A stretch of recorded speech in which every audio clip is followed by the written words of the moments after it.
It's heavy. It's the metal episodes. It's heavy. It's the metal episodes. It's heavy.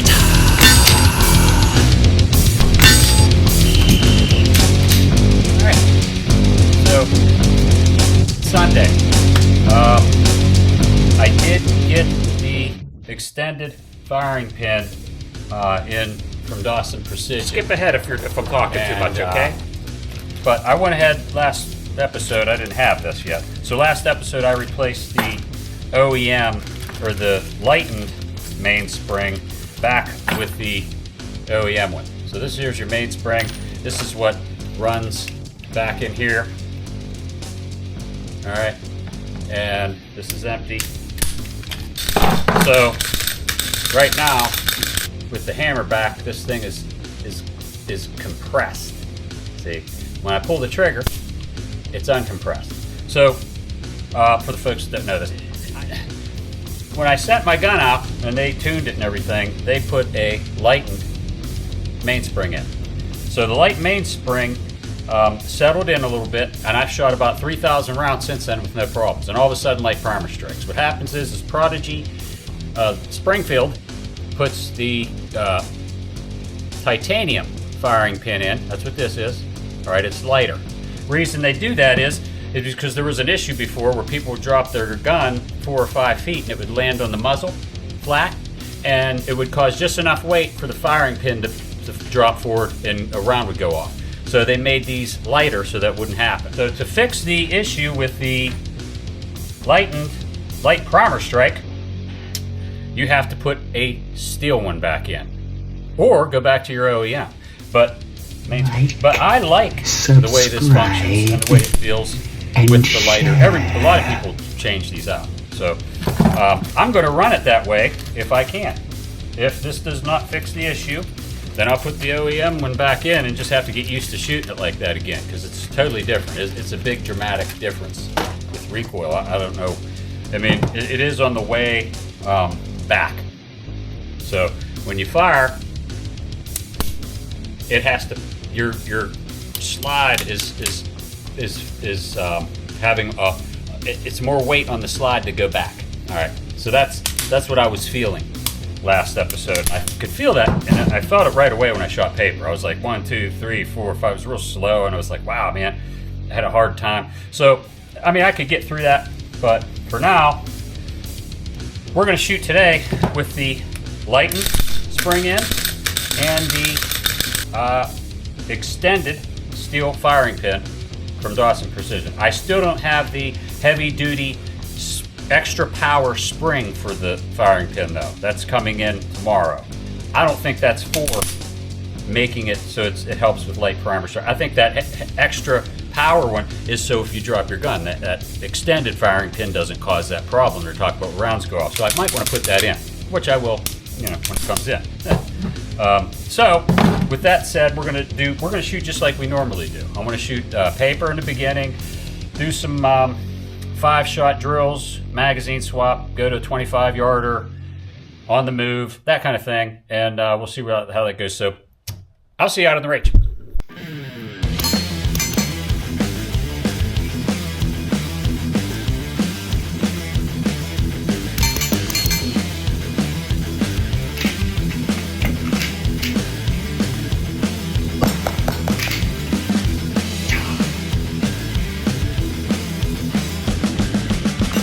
Insensitivity alert. Insensitivity alert.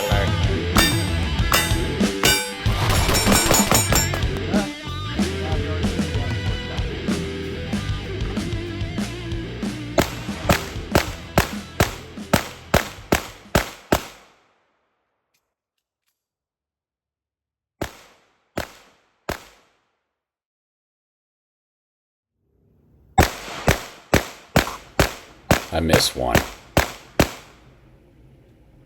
No light primer strikes though.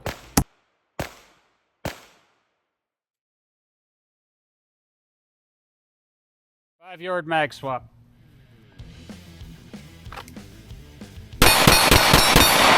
I forgot to hit play on my iPhone. That's why we don't have any close-ups. Sorry about that. No light primer strikes. Yeah, I had a failure to battery here. No light primer strikes.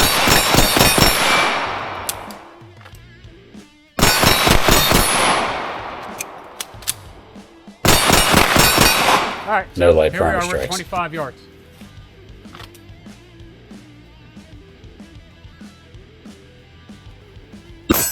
Watching this, I can see that lower one there. I don't know where that one went. That one hit in the center there. I can't see where some of these went. I can't see. We'll do it again.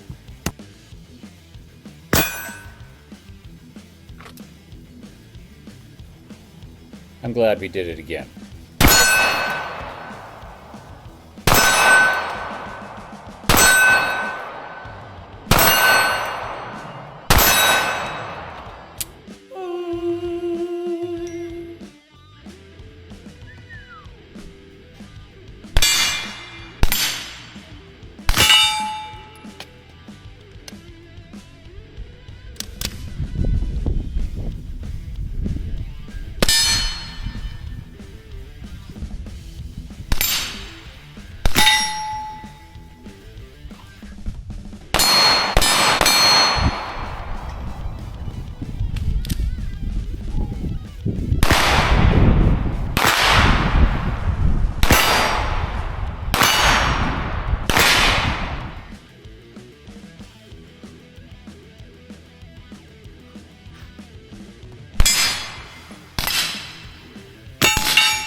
I continue to train with the shoulder transitioning drills.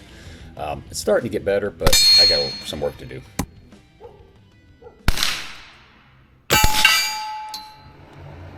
No light primer strikes today. And no failures with the AR9. OEM or with the modified main spring back in. No light primer strike. And with the Dawson Precision extended firing pin. So that was the combo you need for that. So my analysis was right. I kind of figured that's what it was. So looking good. The only thing, what I really want to work on though, is the on the move, man. 25 yards on the move is so hard. Like I got 2 out of 5 once. I have to look at the footage, but yeah, I'm gonna keep working on that because I want to get better. Like there was one run I had really good, and then I got to the 25 yard on the move, and that was just like, whew. And it is hard. There's like a dip I'm going down in, so I'm going down and I'm moving, and my dot is I'm just trying to hold it steady and watch my breathing at the same. Good training. So it's just not gonna. I don't know that I'm gonna be able to ever really hit all those like I want, but I don't know. Maybe I will. We'll see. What I really like is the AR9, baby. Woo! How about that? Not one jam, not one failure to eject. And there is a fella, I'm going to have to cut the time it takes for me to look his name up. There he is. Found him. Blowback 9. Shout out to Blowback 9. I put his stuff down in there somewhere. I don't know if I know how to do that yet. But yeah, Blowback 9. Blowback number 9, just not the number symbol, but just the number 9, Blowback 9. One really good guy, really precise on how to get AR9s running. Anyway, real quick, he has a video out, and basically, and I heard of this before, I just never really thought to do it. I don't know. But basically what happened was, what he recommends is taking your ejector from the lower, it comes out, it looks like this here, and bending it to the right if you need to, because the ejector needs to run really flush to that groove in the bolt. So if you pull your bolt back just enough and you can see the ejector going in and out, it needs to be up and in to the bolt.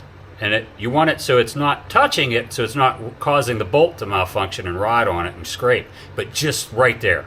So I've moved mine over a little bit, and I have not been able to run flat tips ever in this gun like today. And granted, I only put like 30 rounds through it, But I would have had like 6 or 7 malfunctions already, man. I'm stuck with having to run these round tips all the time. The round tips are good. They're a lot better. But I still would, every once in a while, still would have failure to ejects because of this. Now it runs great. So what I really need to do now is zero this again, because I can't remember where I zeroed it. I'm missing some shots long, like about 40 yards or so. I don't know where they're going, if they're a little bit high or if they're a little bit low. So I'm going to find out. And that has something to do with shooting subs. I probably zeroed this, if I'm not mistaken, with 115 grain. And I decided I'm not going to shoot that anymore in this because it's just too rowdy for this short buffer system that I have in here. And with the can added, it's just, it really, put it this way, if you think AR9s don't have any recoil, put it this way, the upper broke off the hinge where the pin goes. The hinge hole in the upper snapped and everything fell out. So that's how much recoil I was getting out of this, shooting the 115 grain with this short buffer system. So I don't know. So that's why I'm sticking with where I'm at. Anyways, this is too long. So I'm going to go ahead and I'll put the timestamp up and skip ahead if I'm talking too much, okay? And then we'll go ahead and take it from there. Train comfortably. Train uncomfortably. Train to your surroundings. But whatever you do, you better train.